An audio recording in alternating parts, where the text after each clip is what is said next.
ফালিয়াতাগাইয়ার বিয়াদিহি ফালিয়াতাগাইয়ার বিয়াদিহি। আমি আপনাদের সামনে বলতেছি, আমাদের যারা তৌহিদি জনতা, আমাদের যতক্ষণ পর্যন্ত বুকের ভিতরে আমাদের প্রাণ আছে, এতক্ষণ পর্যন্ত যদি আমার নবীর সামনের নবীর জন্য কেউ কটূক্তি করে থাকে, নবীকে জন্য কেউ যদি ব্যঙ্গচিত্র করে থাকে, নবীর অবমাননামূলক কথাও বলে থাকে, আমরা জান দিতে প্রস্তুত। আমরা আর বসে থাকার সময় নেই।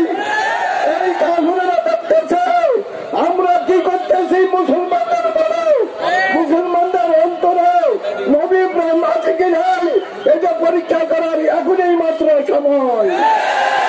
আমাদেরকে সর্বমতভাবে তৈরি হতে হবে।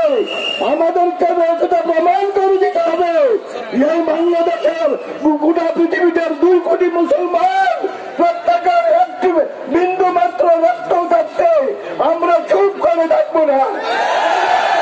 জান দিতে প্রস্তুত, সবাই করতে প্রস্তুত, সবাইকে প্রতিবাদ করতে প্রস্তুত।